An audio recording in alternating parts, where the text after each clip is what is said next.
Bienvenue pour ce 63e épisode de Chronique de voyage. Aujourd'hui, un épisode un peu spécial, un uncut, pas d'intro, pas d'édition.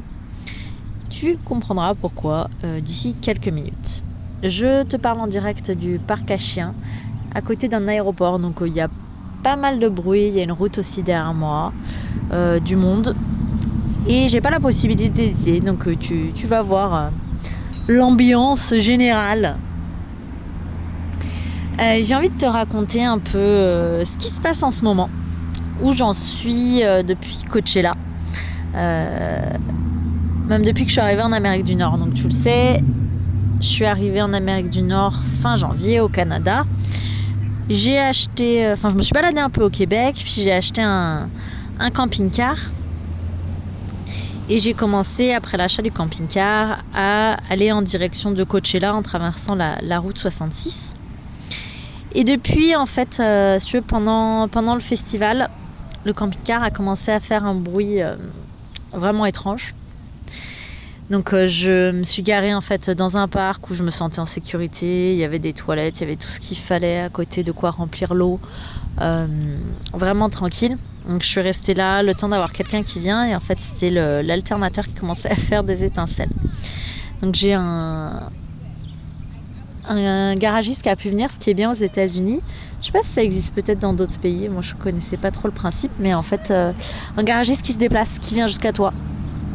Ils appellent ça les mobile mechanics, donc c'est hyper pratique. Donc il est venu, il s'en est occupé. J'avais la révision aussi à faire, donc je lui ai demandé de faire. Donc super sympa, il est venu, il s'en est occupé. Et dans ce parc où j'étais, en fait, tous les matins à 6h30, les gens du coin viennent promener leurs chiens. Donc Bianco s'est fait des copains. Et il s'est super bien entendu avec un chien qui s'appelle Calvin. Et donc j'ai commencé à discuter avec les maîtres et ils sont juste adorables, Dave et Julie. Et ils se sont occupés de moi. Dave, quand il me voyait là, il m'emmenait en fait 3 fois par semaine. Ils vont petit déjeuner avec le groupe des chiens. Ils se rassemblent depuis 25 ans. Et il m'emmenait avec lui à chaque fois rencontrer les gens. Il m'emmenait des oranges du jardin. Ils m'ont même laissé venir me doucher chez eux, faire une machine. Ils m'ont donné des vêtements, enfin des amours, plein de sacs. Super, super sympa. Ils faisaient en sorte que j'ai besoin de rien. Ils m'ont même apporté à manger. Vraiment des amours. Et après, quand je suis partie de là, en fait, je voulais continuer un petit bout de la route 66 parce que j'avais pas encore... il y a une nana qui vient hurler juste à côté de moi, alors qu'elle est à l'autre bout. Ça te fait de l'animation. Je voulais continuer un petit peu sur la route 66 parce que j'avais pas roulé sur la route 66 en Californie. Donc de Coachella, je voulais rejoindre San Bernardino où il y a le musée du tout premier McDonald's qui a été créé et quelques petits points comme ça d'attraction de la route 66. Et en fait, sur l'autoroute, en y allant, j'ai commencé à perdre de la vitesse.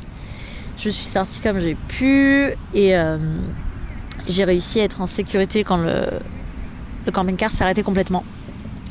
Je me suis arrêtée devant le véhicule, parce que c'est pas moi qui me suis arrêtée, j'ai pas eu le choix. Devant un dealer Ford, donc je me dis je vais quand même leur demander s'il n'y a pas un de leurs mécanos qui peut jeter un coup d'œil, etc. Ils n'ont pas voulu, mais par contre un mec est venu m'aider à appeler mon assurance, à donner toutes les infos qu'il fallait, chercher les garages autour qui pourraient s'en occuper. Et donc mon assurance a envoyé un départ. Ça m'a fait rire parce que je sais pas si tu sais ça sur moi, mais quand j'étais salariée, je travaillais dans l'assistance automobile, donc c'était mon boulot d'envoyer les dépanneurs, chercher des véhicules de prêt, etc. Donc ça m'a rappelé toutes les personnes avec leur camping-car qui tombaient en panne, surtout les Belges. Et la préoccupation, c'était de trouver un garage qui me laisse dormir là-bas. Parce que sinon, ça veut dire payer un logement. Elle revient encore à côté, tu dois entendre son rire, je pense. Et du coup, je me dis, j'espère que je vais trouver un garage qui accepte. Et donc le mec de Ford, il a appelé plusieurs garages dans le coin, etc. pour voir qui l'acceptait. Il y en a un qui accepte, le temps qu'on y aille, que le dépanneur arrive déjà, qu'on y aille. On arrive là-bas. Le garage dit, non, en fait, ton véhicule est trop vieux, on peut pas s'en occuper. Ce qui est de 95. Ce qui est censé faire 30 ans, ça non, je pense qu'ils se trompent les gens, hein. Ils sont nuls en maths. 95 c'était pas il y a 30 ans, n'importe quoi. Et donc c'était 5 heures, c'est l'heure à laquelle les garages ferment. Donc le mec du garage Chevrolet où j'étais essaye de me donner des numéros, me dit bah regarde là et tout. Évidemment personne répond.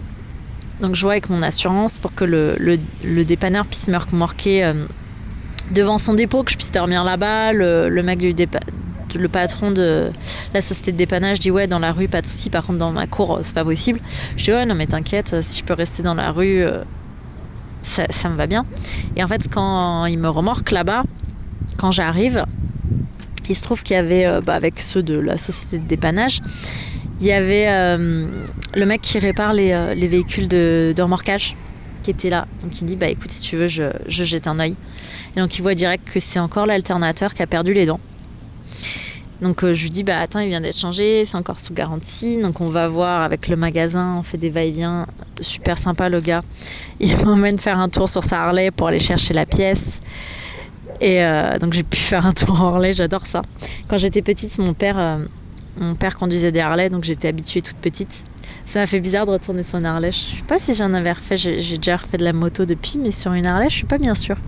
Donc c'était cool, c'était sympa. Se balader dans les rues aux États-Unis en Harley. Et puis il m'a vraiment aidé. Il a fait plein d'allers-retours parce qu'en fait il savait pas la pièce, fallait aller dans un autre, donc on allait dans un autre. Mais en fait le service qui s'en occupe il était pas là, donc plein d'allers-retours. Et donc ça a pris plusieurs jours pour avoir la pièce, pour qu'il puisse s'installer et tout. Et il m'a rien demandé, il dit non mais j'ai fait ça pour t'aider, comme on aiderait un ami quoi. Donc super sympa. Vraiment un amour.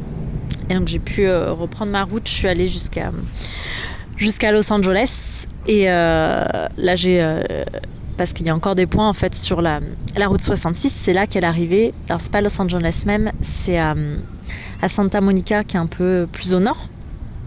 Je voulais voir ça, mais je voulais m'arrêter avant.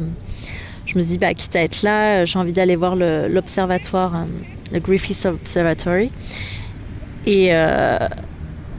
Et puis le Hollywood Walk of Fame, tant qu'à faire.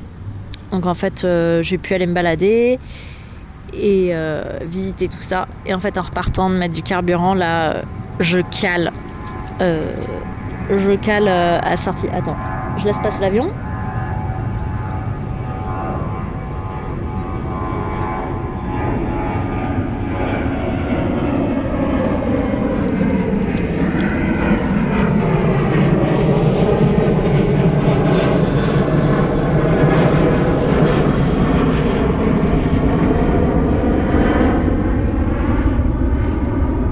Je suis pas sûre que tu m'aurais entendu si j'avais continué à parler en même temps que l'avion.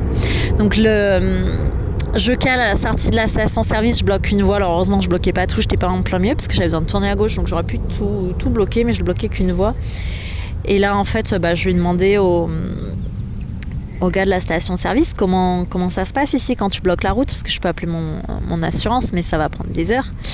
Et il savait pas trop et tout. Le temps qu'on discutait avec lui, en fait il y a un autre mec qui arrive. Et il se trouve que c'était un mécano et qui a le même véhicule que moi. Parce qu'en fait, les camping-cars, si tu veux, c'est un pick-up sur lequel on est venu installer une maison. Mais c'est un moteur de pick-up. Donc moi, c'est un Chevrolet, un G30 Chevrolet. Et donc c'est une mécanique assez connue quand même, qui est vraiment populaire aux États-Unis. Ils adorent Chevrolet, il y en a beaucoup. Donc il connaît bien. Et il a vu qu'en fait, c'est les câbles de ma batterie qui sont un peu trop vieux, ils ont besoin d'être changés. Donc il regarde ça, il me fait une fixation temporaire, puis il me dit bah attends, reviens me voir, je te trouve les câbles et puis je te le change. Et il regarde, il me dit mais ta batterie elle est pas assez puissante pour supporter ton véhicule, je vais essayer de regarder si je t'en trouve une pour pas trop cher. Donc super sympa, donc il me met ça. Et je peux repartir. J'avais acheté les tickets pour le lendemain pour Universal Studios parce qu'en fait il faisait 15 degrés au plus chaud de la journée. Donc je me dis c'est parfait pour pouvoir laisser Bianco dedans. Il n'y a pas trop de soleil, donc c'est le jour parfait pour y aller. J'avais toujours voulu les visiter. J'étais venue en 2012 déjà à Los Angeles avec un ex. Et en fait, il m'avait un peu cassé les pieds. Il refusait d'y aller. Il disait que ça coûtait trop cher. Alors que c'était un de mes rêves. Et il avait voulu visiter aucun studio de ciné. Alors qu'il faut savoir que 2012, j'étais là. Je venais de terminer mes études universitaires pour être critique de film. Et il voulait pas que je visite les studios. Donc je me suis dit, quitte à être là, je veux visiter au minimum Universal. Et parce que c'est un parc d'attractions, mais qui est sur là où sont tournées toutes les productions Universal. Donc tu as aussi un tour pour te montrer les studios. Alors c'est un petit tour en espèce de tramway, on va dire. Donc t'as pas non plus, tu vas pas à l'intérieur, tu vois pas tout. Évidemment, tu peux pas déranger, mais j'avais envie de faire un tour comme ça. Donc je me suis dit, c'est l'occasion, c'est le jour parfait.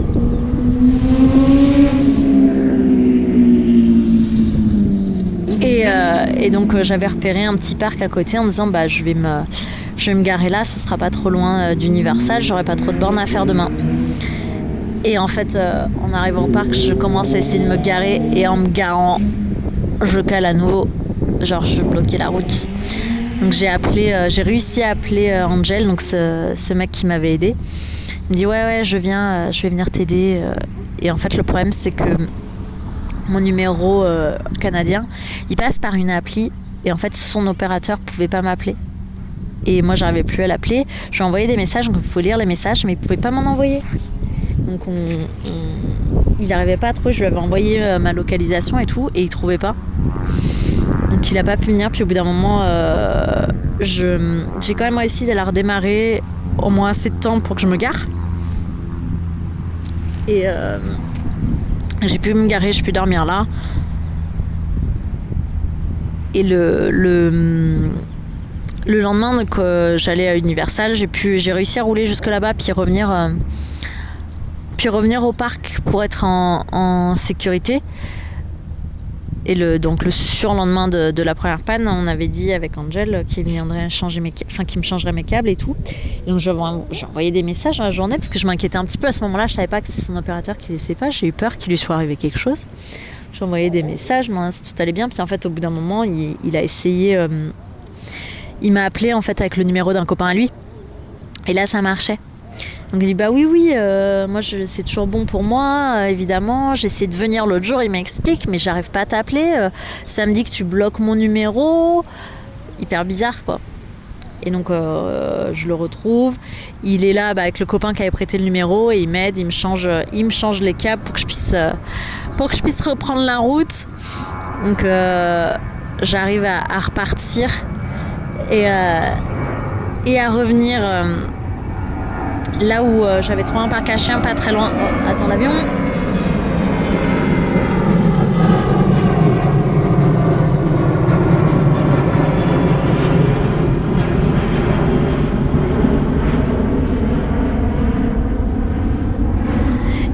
Et à revenir vers le parc à chiens et tout. Et super sympa, il me demande rien. Il m'a rien demandé. Et en fait, arrivé encore après la route, je continue à caler en fait. Je perds de la puissance, je cale, j'arrive à redémarrer un petit peu. J'arrive à me garer à un endroit safe où j'avais l'endroit où je voulais dormir. Donc c'est bien, mais je lui ai écrit encore savoir s'il peut m'aider. Et en fait, au parc à chiens, quand je discute, je reste un moment. Bianco, il s'amuse bien et je discute avec les gens, j'explique. Et je parle de la batterie et en fait il y avait un gars qui était là, Hector, qui me dit mais attends, moi j'ai une batterie, je pense qu'elle peut aller parce qu'il a un ancien véhicule qui gardait pour les pièces et c'était exactement la batterie dont j'avais besoin. Et l'alternateur était encore abîmé, donc j'ai pu aller, j'ai un AutoZone à côté, donc c'est le magasin d'où vient l'alternateur. J'ai pu aller faire l'échange encore une fois. L'ami d'Angel qui était venu aider Angel, il est venu m'aider, me changer l'alternateur et tout ça. En fait, ils m'ont jamais demandé de les payer. C'est vraiment des amours. J'ai une chance incroyable, tu vois. Je suis tombée sur des gens géniaux. Et c'était ça en fait que j'avais envie de te partager aujourd'hui, que même si tu as des malheurs, parce que les galères ça arrive, faut dire ce qui est, hein. C'est la réalité en voyage, surtout quand tu vis dans un véhicule, les pannes ça arrive. Et en fait, je suis à chaque fois tombée sur des gens qui m'ont aidée, autant qu'ils pouvaient, vraiment gentils. Et en fait, là j'ai encore des petits soucis. Hector, il voulait m'emmener à Santa Monica pour que j'aille. J'ai gagné un shooting photo avec Bianco. Et donc j'ai essayé d'y aller. Et il me proposait de m'emmener parce qu'il disait ça allait être impossible de me garer et tout là-bas, c'était trop galère. Il disait bah moi si tu veux je reste avec le camping-car pendant que tu fais le shooting, au moins comme ça t'es pas préoccupé. Et en fait en y allant, il a encore continué à caler et il a regardé, il s'est rendu compte qu'en fait c'était le truc qui permet le ralenti sur le véhicule. Je sais pas exactement comment ça s'appelle en français, en anglais c'est idling valve. Et en fait, il m'a payé un espèce d'Uber. C'est Lyft ici, mais c'est l'équivalent. Pour que je puisse y aller l'aller-retour, pendant que lui s'est occupé toute la journée du véhicule. Il a regardé tous les trucs qui n'allaient pas dessus. Vraiment un amour. Et voilà, j'avais envie de te partager tout ça. Toutes ces merveilleuses rencontres que je fais, ces personnes qui aident de bon cœur, qui sont là pour toi. Parce que c'est aussi ça la beauté du voyage. Et pourquoi aujourd'hui je peux pas finir d'éditer parce que l'épisode que je voulais et le publier, parce qu'en fait comme je te disais là j'ai recalé, donc ça fait plusieurs jours que je pouvais pas être dans le véhicule parce que fallait qu'il soit emmené à droite à gauche. Je pouvais pas être dedans tant que les gens regardaient, aidaient, etc. Donc je pouvais pas faire le montage si j'étais pas dans le véhicule. Mon ordinateur a plus de... Il est vieux, il doit être branché en permanence, il a plus de batterie, pour marcher, il doit être branché obligatoirement. Et donc si je suis pas dans le véhicule, je peux pas le brancher, donc je peux pas l'utiliser. Et hier, avant-hier, je sais plus. Là mon comment on dit en français? Inverter. Mon onduleur, je crois que c'est en français. Le truc qui permet d'avoir en fait de l'électricité de maison et pas du 12 volts, donc de pouvoir brancher téléphone, ordi, etc. Et il marchait plus. Et en fait, c'est le fusible qui est lié, qui a sauté. Et donc, il faut que je le commande. Il sera dans 3 semaines. Donc, impossible pour moi de pouvoir utiliser mon ordinateur pour le moment. Parce que les pièces, en fait, tout est en commande, donc je peux pas trop rouler, je peux pas aller loin. Donc j'ai pas la possibilité d'aller quelque part pour faire l'édition, sinon il faudrait que j'aille dans un restaurant, mais j'ai pas eu la foi de regarder ça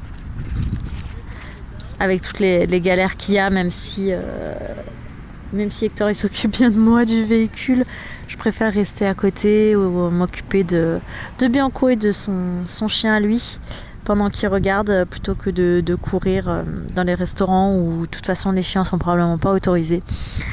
Donc voilà, c'est pour ça que j'enregistre aujourd'hui cet épisode qui t'explique où j'en suis depuis mon téléphone, parce qu'en fait depuis le téléphone, si j'ai un fichier unique, je peux le télécharger directement sur l'application. C'est pour ça que je ne peux pas éditer, de toute façon j'ai pas de logiciel d'édition et je peux pas mettre plusieurs fichiers, donc je peux même pas, même si dans le téléphone je pourrais couper les blancs, etc., faire plein de petits fichiers.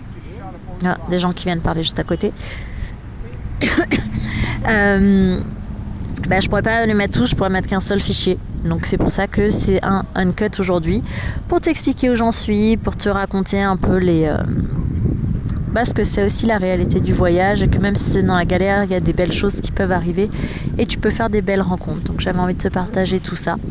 Merci de m'avoir écouté. Je te dis, si tout va bien, à dans 2 semaines. Je sais pas trop où j'en serai, comment ça aura avancé, si j'aurai accès à mon ordinateur, parce que pour le moment il semble que le fusil mette 3 semaines à arriver. Mais en tout cas, en attendant, n'hésite pas pour me soutenir à mettre 5 étoiles, t'abonner ou soutenir sur Patreon. Tu as tous les liens en description si ça marche, parce que pareil, depuis le téléphone, je ne suis pas encore trop sûre de ce que j'arrive à mettre. En tout cas, je te dis à très bientôt.